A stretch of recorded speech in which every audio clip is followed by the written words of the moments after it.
मित्रांनो नमस्कार. पाठीमागच्या तासामध्ये आपलं काय चाललं होतं एकदा ते एका दोन मिनिटात सांगतो. इकडे बघा, आपलं मात्रा चाललं होतं. मात्रा म्हणजे काय, तर ज्या स्वरांना उच्चार करण्यासाठी कालावधी जास्त लागेल कमी लागेल पण कालावधी लागेल, बरोबर का.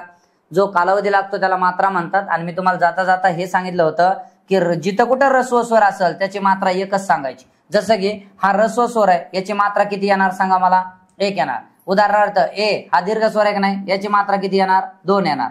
उदाहरणार्थ कुणी पेपरवाल्याने विचारलं ई हा दीर्घ स्वर आहे, याची मात्रा सांगा. अरे पटकन कळलं पाहिजे, दीर्घ स्वर आहे याची मात्रा 2 आहे. हा असं जमलं का.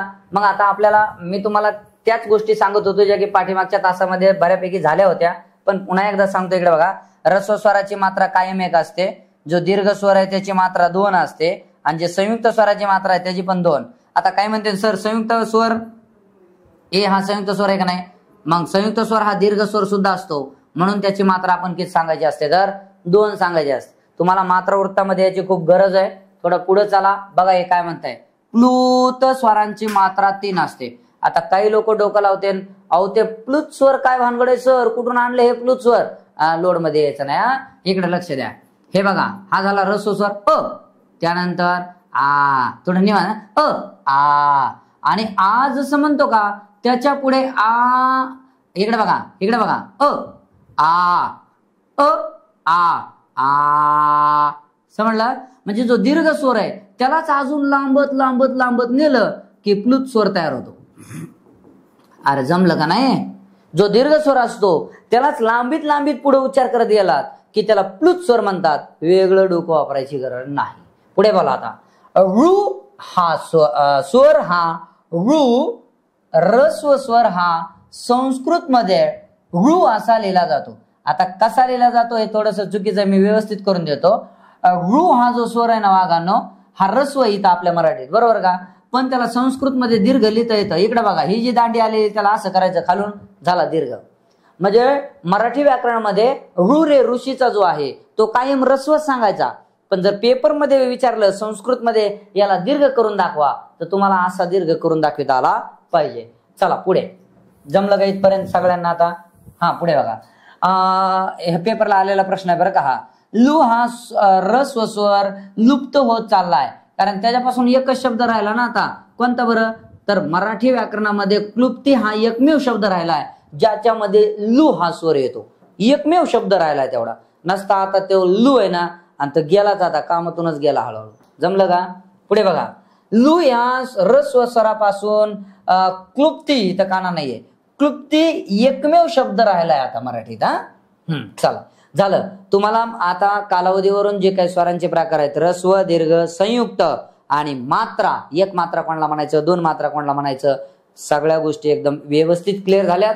आता जे स्वरांचे 3 भाग आहेत त्यातला पहिला भाग यशस्वी संपला. आता आपण काय करू, दुसऱ्या भागात जाऊ. जमन ना. कशावरून पडणार आहे प्रकार रे, हा दुसरा भाग आहे स्वराचा. कशावरून पडणार आहे, उच्चार स्थानावरून स्वरांचे किती प्रकार पडतात ते त्याचा आन्सर आहे पलीकडे, ते तिकडं. उच्चार स्थानावरून स्वराचे किती प्रकार पडतात असं जर पेपरला प्रश्न विचारला त्याचं उत्तर 2 लिहायचं आणि काळजी करायची नाही. जमलं. पुढे बघा, आता कोणते 2 आहेत बरं, पण मग ऐका ना, सजातीय स्वर. कोणते, सजातीय. बर, आता त्या सजातीय स्वरांनाच काय नाव दिलंय, तर त्या सजातीय स्वरांना नाव दिलंय सवर्ण स्वर. 1 गुण भेटणार इथं 1 गुण भेटणार. पुढे बघा, विजातीय स्वर वेगळ्या जातीचे आहेत पण त्याला नाव काय, असवर्ण. सजातीय स्वरांना टिंबटिंब असे म्हणतात, त्याचं उत्तर लिहायचं सवर्ण स्वर. विजातीय स्वरांना टिंबटिंब असे म्हणतात, त्याचं उत्तर लिहायचं असवर्ण स्वर. मुद्दा एकदम क्लिअर झालाय का बघा. 1 गुण भेटणार. म्हणजे एवढं जे चाललंय ते विनाकारण चाललेलं नाहीये. मग आता त्यातला आपण पहिला प्रकार बघू. अरे एकदम सोपं, हे लॉजिक लावायची गरज नाही, काय नाही. इकडे बघा एकदा. आता व्याख्या करू नका, व्याख्याच पाठ करीत असतो मी जोड व्याख्या. अरे व्याख्या नसते जमत, व्याख्या पाठ करून काय भागणार नाही. तुला टेक्निक समजून घ्यावी लागेल नेमकं काय. इकडे बघा, अ म्हणल्याच्या नंतर आ तसंच म्हणता येते ना, आ. तोंड बंद करायची गरज लागत नाही. आहे असं तोंड ठेवायचं. आ म्हणजे काय, दोघांचं उच्चार एकाच ठिकाणाहून होत आहे. आपल्या तोंडातून जे आणि आ निघतात ना, त्या दोघांचं घर एकच आहे, एकाच जागेवरून बाहेर निघतात. म्हणजे याचा अर्थ काय, एकाच उच्चार स्थानातून निघणाऱ्या स्वरांना सजातीय म्हणतात. गरीब बुद्धीच्या पोरासाठी माझ्याकडे काही टेक्निक आहेत ना, देतो ना तुम्हाला मी, कशाला काळजी करता. हा इकडे बघा, त्या सजातीय स्वर कोणाला म्हणायचं रे? एकाच उच्चार स्थानातून निघणारा स्वर असला पाहिजे. जमन का? बर स्वर पण ते आहे ना आमच्या लक्षात. अरे काळजी, मग मी डायरेक्ट स्वर लिहून देतो ना सगळे. अ आ ए ओ ओ ऋ लो ए ऐ ओ आ औ आणि आ. एक मिनिट ऐकतं का माझं? इकडे बघा, अ पासून कुठपर्यंत आहेत? कुठपर्यंत आहेत? औ पर्यंत. मग करायचं काय माहितीये का तुम्हाला? कसले स्वर पाहिजे? सजातीय स्वर ना. हे बघा, हे पहिले दोन घ्यायचे, ह्याला एक म्हणायचं. दुसरे दोन घ्यायचे, ह्याला दोन म्हणायचं. आणि तिसरे घ्यायचे, ह्याला तीन म्हणायचं. किती जोड्या पडल्या सांगा र? तीनच ना. मग याच्या व्यतिरिक्त पुन्हा सजातीय स्वर कुठेही म्हणायचं नाही. सजातीय स्वर खालीलपैकी कोणते कोणते? अ आ इ ओ. झालं. अ आ तीनदा म्हणायचं. अ आ इ ओ. जमन ना चालता. हा मग तसं आहे. आणि महत्वाच्या मध्ये काय लिहून दिलं वाचा आता. मराठीत सजातीय स्वरांच्या जोड्या 3 आहेत. दिसल्या तुम्हाला, दिसल्या त्या. हे बघा, अ आ ए आणि ओ. हे कुठं भेटू द्या हो, संधीत पण भेटणार आहेत सजातीय स्वर संधीमध्ये. काळजी करायची गरज नाही. सजातीय आता समजा पेपरमध्ये इथं एक चौथी जोडी दिली त्यांनी, आणि प्रश्न काय केला तयार? खालीलपैकी कोणती सजातीय स्वराची जोडी नाही? काय उत्तर लिहिताना सांगा बरं तुम्ही? अरे एका मिनिटात लिहितात ना. कारण अ आ इ ओ आमचे पाठ सर, कारण ते सजातीय. जमलं ना? टिप मध्ये काय दिलंय वाचताय काय? सजातीय स्वरांनाच, अरे हे तर झालं की मग आपलं. सजातीय स्वरांनाच सवर्ण स्वर असे म्हणतात. एक गुण भेटेल की, काय शंका आहे? सजातीय स्वरांना सवर्ण स्वर म्हणतात. सवर्ण अरे एकाच जातीचे एकच उच्चार आहे त्यांचा. आणि नाही जमलं तर मग डायरेक्ट सांगितलं ना, अ आणि नो पाठच. चलो, आहे का नाही खतरनाक? आता विजातीय राईटच त्याच्या उलट करायचं ना. आता काय भ्यायची गरज आहे बरं? राईटच त्याच्या उलट म्हणतोय मी. म्हणजे काय? जे अ आ इ ओ आहेत का, काय करायचं तुम्हाला मी एक रूल्स नियम सांगतोय खतरनाक. याच्यासारखा दुसरा दिसला नाही पाहिजे. दिसतोय का? हे दोघं सेम दिसतात का मला सांगा? आणि ह्याला विजातीय म्हणा. जाऊ द्या तिकडे. बाकी काय झंझटमध्ये पडायचं नाही, काय नाही. लॉजिकल लावायचं नाही, जास्त अभ्यास नको. पहिल्यासारखा दुसरा दिसला नाही पाहिजे. आम्ही त्याला विजातीय म्हणणार आणि म्हणणारच. जमलं का नाही? मग काय दिलंय? वेगवेगळ्या उच्चार स्थानातून निघणाऱ्या स्वरांना विजातीय स्वर असे म्हणतात. काय दिली टिप? विजातीय स्वरांच्या एकूण जोड्या तर सांगता येत नाहीत, कारण त्यांच्या जोड्या पडत नाहीत. फक्त जोड्या कोणाच्या? अ आ इ ओ. आणि मग विजातीय म्हणल्यावर समजा इथं मी ऋ लिहिला आणि इथं ई लिहिला, आणि झालं की विजातीय. एकदा इथं ए लिहिला, आ लिहिला आणि एकदा ई लिहिला, झाला की विजातीय. इथं एकदा उ लिहिला आणि एकदा इथं ई लिहिला, झाला की विजातीय. म्हणजे फक्त एकच नियम, विजातीय स्वर म्हटलं पहिल्यासारखा दुसरा दिसला नाही पाहिजे. बा जमलं. हा उदाहरणार्थ हे बघा, अ ई वेगवेगळे बघा, हे कसे वेगवेगळे दिसतात बघा. हे आहे का? उत आलाय उत. नुसतं विजातीय स्वर म्हणजे काय एवढं कळलं की ना, मी माझ्या मनाने लिहिन वा स्वर लिहिणंच सोपं आहे ते. चलो पुढे. व्युत्पत्तीवरून स्वरांचे प्रकार. खतरनाक यार हे. कस काय बरं? ऐका. स्वर एकूण किती आहेत? तर 14 आहेत. ते 14 स्वर मी किती भागात विभागले होते? तर 3 भागात. समजताय? पहिले 2 भाग पूर्ण झाले. कालावधीवरून पडणारे स्वरांचे प्रकार आणि उच्चार स्थानावरून स्वरांचे प्रकार. कालावधीवरून स्वराचे प्रकार 3 झाले. उच्चार स्थानावरून स्वरांचे प्रकार 2 झाले. आणि आपण आता तिसरा प्रकार पाहतोय, तो खतरनाक आहे. व्युत्पत्तीवरून म्हणजे नेमकं काय? स्वर कसे तयार झालेत, त्या स्वरांच्या तयार होण्याच्या पद्धतीवरून स्वरांचे प्रकार किती? तर किती सांगितले तिथं? 2. मग आता बघू आपण एकाकडे बघू ना. आता काय काळजी करायची गरज आहे का? व्युत्पत्तीवरून स्वरांचे प्रकार. बर. मग किती म्हणता? इथं एक आहे सिद्ध आणि दुसरा आहे साधित, म्हणजे 2 भागात विभागलंय त्यांना. स्वर कशा प्रकारे तयार होतो याला स्वरांची उत्पत्ती असे म्हणतात. उत्पत्ती झाले ते व्युत्पत्ती खरा शब्द आहे. असू द्या, काय नाही प्रॉब्लेम, ते जाऊ द्या. तो कोणी उत्पत्ती म्हणतं त्याला काय करणार आता? हा इकडे बघा. व्युत्पत्तीवरून स्वराचे भाग 2 करायचे. कोणते कोणते? एक आहे सिद्ध स्वर, दुसरा आहे साधित स्वर. हे लॉजिक नका लो, सगळा अभ्यास झालेला आहे आपल्याला. तुम्हाला फक्त मी असं डायग्राम स्वरूपात सांगायला लागलोय की नेमकं कोणाला काय म्हणायचं. रस्व स्वर येतं ना तुम्हाला, दीर्घ स्वरही माहिती आहेत, बरं संयुक्त स्वरही माहिती आहेत. आणि मग काय घाबरायची गरज काय? कारण सगळं इथंच आहे. बघा आता पहिला बघा काय म्हणतंय हे. इकडे म्हणतंय सिद्ध स्वर. पण मी ऑब्लिक केलंय काय त्याला? हो, सिद्ध स्वरालाच अजून एक नाव मूळ स्वर. 1 गुणासाठी पेपरला प्रश्न येणार. सिद्ध स्वरांना टिंबटिंब असे म्हणतात, मूळ स्वर. अरे किती सोपं आहे. बर, पण अजून एकदा असं केलंय रस्व स्वर. आणि मग तुम्हाला काय रस्व स्वर माहित नाहीत काय? अ, ए, ओ, रो, लू. आणि जमलं की हे काय हेच हे ह्याला हे हे हे असं म्हणायचं सगळं. जमन का? मग सांगू अजून एकदा. जे रस्व स्वर असतात त्यालाच मूळ स्वर म्हणा. जे रस्व स्वर आहेत त्याला सिद्ध स्वर म्हणा. पेपरवाल्याने प्रश्न विचारला समजा सिद्ध स्वर कोणता? अरे कोणता? कशाला लॉजिक लावतो? जो रस्व स्वर असतो तोच सिद्ध स्वर असतो. सोपं किती बघा ना. त्याचे काय केलंय पुन्हा बघा. सिद्ध स्वर म्हणजेच त्याला काय म्हणतात? मूळ स्वर म्हणतात. पण अलीकडे या बरं, इथं साधित स्वर म्हणताय. बरं, त्या साधित स्वराला अजून एक काय नाव आहे? तदुत्पन्न स्वर. इथं पेपरला एक गुण भेटणार पुन्हा एकदा आपल्याला. काय? साधित स्वरांना टिंबटिंब स्वर असे म्हणतात. मग त्याचा आन्सर काय लिहिणार तुम्ही? तदुत्पन्न स्वर. आता कळलं तर म्हणताच येत नाही बाबा, ते वाकडे तिकडे तोंड करू म्हणून तरी जमानाच दे. साधित स्वरांनाच काय म्हणतात? तर तदुत्पन्न स्वर म्हणतात. मुद्दा इथपर्यंत सगळ्यांना क्लिअर झालाय का? बरं, साधित स्वरांचे जर त्यांनी प्रकार विचारले तर किती सांगतात? आणि मग लगेच पटकन क्लिक झालं पाहिजे. अरे साधित स्वराचे तर 2 प्रकार आहेत. तसं सिद्ध स्वराचे काही प्रकार आहेत का? बिलकुलच नाही. मग सिद्ध स्वराचे उपप्रकार नाहीत, फक्त साधित स्वराचे उपप्रकार आहेत. बरं, अजून मी पुढे जाऊन प्रश्न विचारू तुम्हाला. सिद्ध स्वर आणि साधित स्वर हे कोणत्या स्वराचे प्रकार आहेत? उत्पत्तीवरून पडणाऱ्या स्वरांचे प्रकार आहेत. हे कळतंय का? बघा चाललंय काय. मग आपण हे काय करतो बघू, म्हणजे लय टेन्शन मध्ये यायची गरज नाही, काय नाही. इकडे बघा, सिद्ध स्वर. इथं सिद्ध स्वर त्याचा उपप्रकार मध्ये टाकलाय खाली त्याला, आणि इथे 1 नंबर दिलाय. सिद्ध स्वरालाच काय म्हणतात? तर मूळ स्वर म्हणतात. बरं, काय लिहिलंय ते एकदा वाचू मग बघू. जे स्वर इतर स्वरापासून तयार झालेले नसतात. बस, तुमची व्याख्या इथपर्यंत पुढे जायची गरज नाही, काय नाही. व्याख्याच तेवढी. काय? जे स्वर हे दुसऱ्या स्वरापासून तयार झालेले नसतात म्हणतोय मी. मग तुम्ही त्याला सिद्ध स्वर म्हणायचं का? अरे आम्ही सिद्ध आहेत ना, आम्हाला कोणाची गरजच नाही ना. आम्ही स्वयंसिद्ध आहेत. आम्ही दुसऱ्या स्वरापासून तयार होत नाही. आम्ही त्याला सिद्ध स्वर म्हणणार. बरं, तरी लक्षात राहिना. मग आपल्याला हे तर माहिती ना काय? रस्व स्वर. अरे मग जे रस्व स्वर आहे त्याला सिद्ध स्वर म्हणायचं, कसे झंझटीत पडायचं. बरोबर का नाही?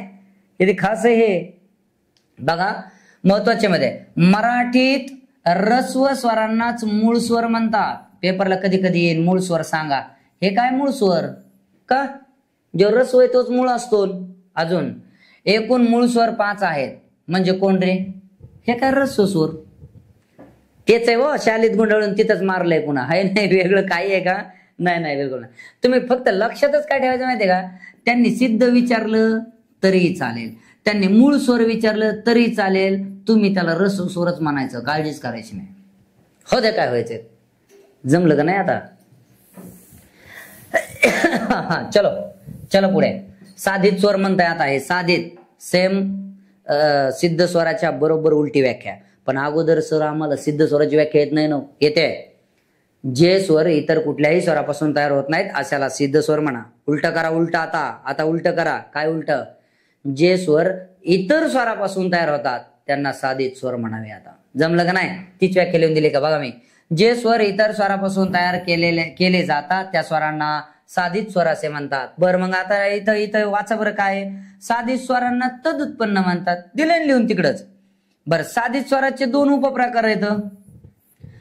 पेपरवाले प्रश्न विचारणार आहेत कुठं नीट ऐका. जे स्वर इतर स्वरापासून तयार होतात त्यांना काय म्हणतात? त्याचं उत्तर येणार तुमचं साधित स्वर. तदुत्पन्न स्वर खालीलपैकी कोणत्या स्वराला म्हणतात? उत्तर येणार साधित. उलट येणार. साधित स्वरांना काय म्हणतात? तदुत्पन्न स्वर म्हणतात. जमतंय का बघा. आता चौथा क्वेश्चन. साधित स्वरांचे किती उपप्रकार पडतात? 2. त्यातला एक तर आपण शिकलोत रे. चला मग ते कोणते 2 आहेत ते बघू आपण. लक्षात घ्या. नंबर 1 लिहिला द्विगुणित. द्वि म्हणजे 2. जो द्विगुणित स्वर. अरे सोपं आहे. इथे मी तुम्हाला क्लृप्ती सुद्धा सांगेन. बरं, माझा प्रश्न इथं असा आहे, द्विगुणित स्वर हा खालीलपैकी कोणत्या स्वराचा उपप्रकार आहे? सिद्ध का साधित? साधित. जमलं का नाही? मग बघा आता चला व्याख्या वाचा अगोदर. द्विगुणित म्हणजे नेमका. द्वि म्हणजे 2 बरं का वागांनो. द्वि म्हणजे 2 सिद्ध स्वरापासून तयार होणाऱ्या स्वराला द्विगुणित स्वर. काय खतरनाक पॉइंट आहे.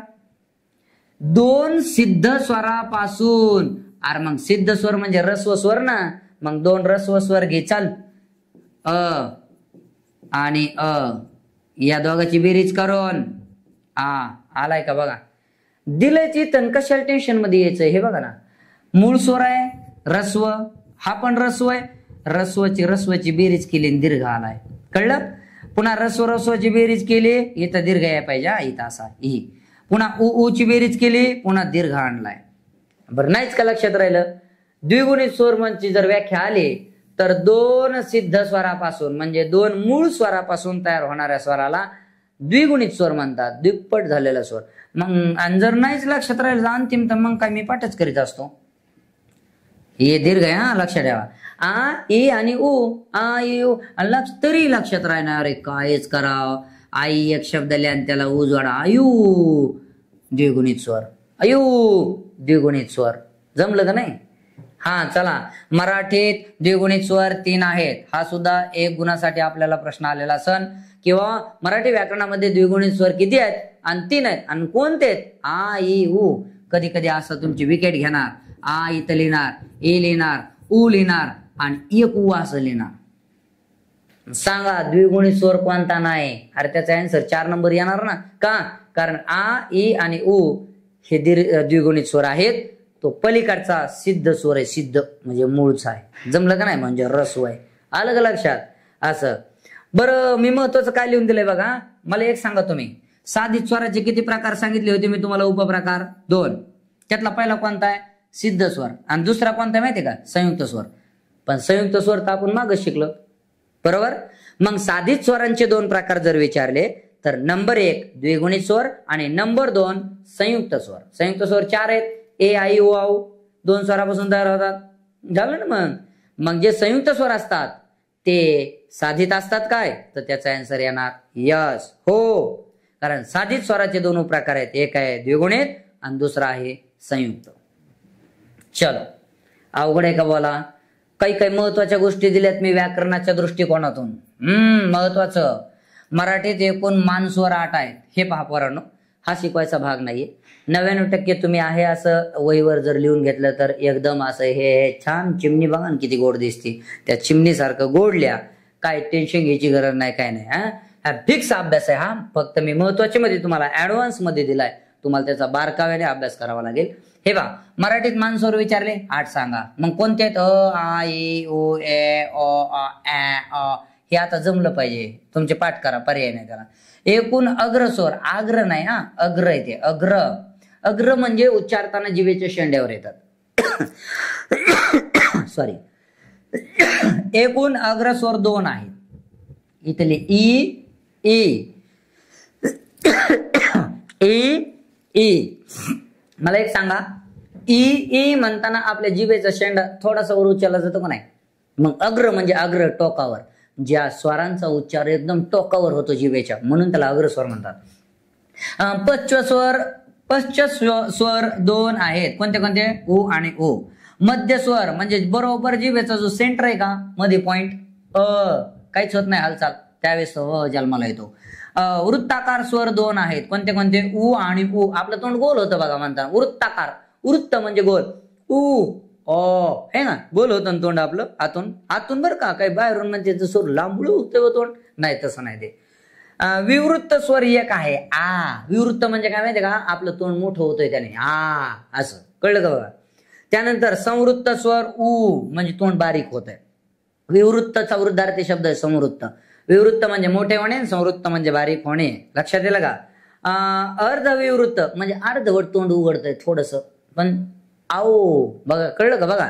त्यानंतर अर्ध संवृत्त स्वर ओ आहे. ओ थोडस ओपन होत आहे, औ थोडस कमी होत आहे. कळलं का बघा बरं. हा, आता हे तुम्हाला हे पुन्हा पुन्हा बघावं लागेल. हे काय माझा भाग नाहीये, ह्याच्यात काही शिकवण्यासारखं नाही वागानो. तुम्हाला ते थोडं बहुत पाठच जर झालं तर गोष्ट चांगलीच आहे. पाठच जर झाली गोष्ट चांगली. चला पुढे काय म्हणताय, वाचा बरं जरा. स्वरादी किती दिलेत रे, 2.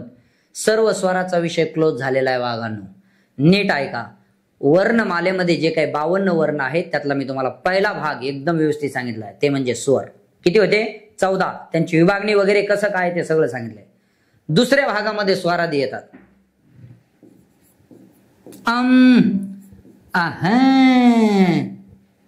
समजलं, काहीला उच्चार येत नाही, तसा नाही हा, ते चुकीचा उच्चार करू नका.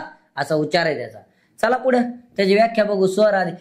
मी स्वराधीला स्वराधी म्हणतच नाही, मी काय म्हणतो माहितीये का, स्वर आधी म्हणतो. आधी कोणाच्या तरी आधी कोण येतोय, स्वर येतोय.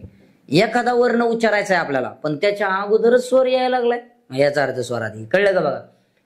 एखाद्या वर्णाच्या उच्चाराच्या अगोदर जर स्वर येत असेल तर त्या वर्णास स्वराधी असे म्हणतात.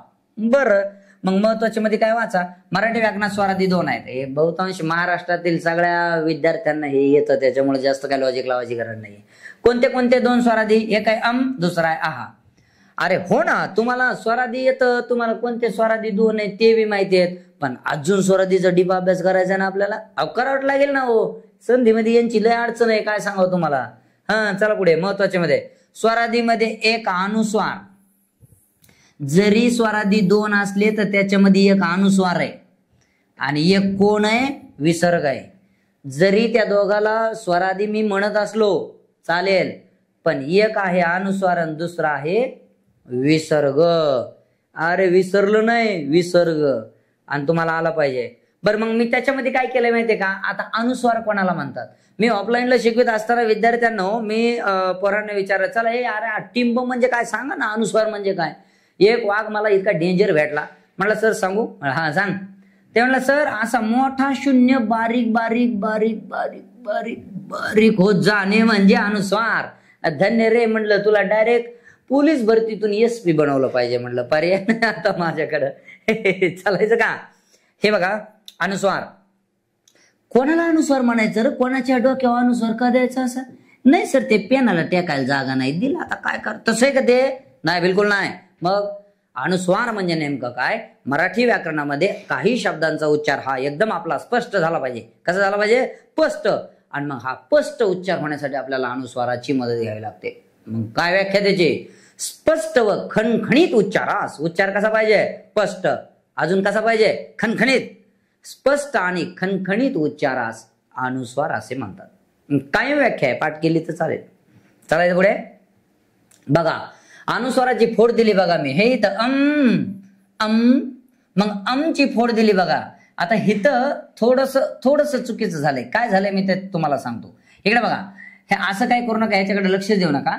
अनुस्वाराची फोड अधिक अनुस्वार अशीच करायची. आणि याला कशामुळे स्वराधी म्हणतात कळलं तुम्हाला. हे बघा, एखाद्या वर्णाच्या उच्चाराच्या आधी कोण आलाय सांगा, स्वर आलाय. स्वर आधी म्हणून त्याला स्वराधी म्हणतात, असं आहे. आणि जर कोणी अनुस्वाराची फोड विचारली तर अशी सांगा बरं का, चूक बिलकुल करायची नाही. हे बघा इथं अनुस्वार द्या, घंटा. अरे तुला काय घंटा येतो का, येतो ना सर, व्याकरणात आलता ना. पुढे झाला मंदिर, शंकर, तंटा, गंगा. हे पेपरला आलेले प्रश्न आहेत हे सगळे. अनुस्वार का द्यायचा, मग त्याचं कारण सांगता आलं पाहिजे. उच्चार कसा झाला पाहिजे, स्पष्ट आणि खणखणीत उच्चार झाला पाहिजे. पुढे चला आता. विसर्ग. आहा आहा. मग काय व्याख्या आहे, पण विसर्ग कोणाला म्हणायचं. अरे विसर्ग या शब्दाचा अर्थ सांगू का, विसर्ग म्हणजे विसावा घेणे, थांबणे. मग कसं थांबणे, पूर्ण थांबणे.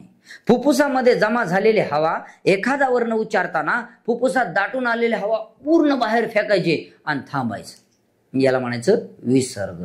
आता लक्षात येतंय मला काय म्हणायचं, तेच लिहून दिलंय मी इथं. काय दिलंय बघा, ज्या वर्णाचा उच्चार करताना ह या वर्णाला हिसका दिल्याप्रमाणे उच्चार होतो त्यास विसर्ग असे म्हणतात. आहा आहा उच्चार बघा, आहा असा उच्चार आहे आपला, चुकीचं करायचं नाही. आणि जर तुम्हाला विसर्गाची कोणी फोड विचारली, अधिक विसर्ग असं सांगायचं, त्यात काही बदल होत नाही, बळच करू नका.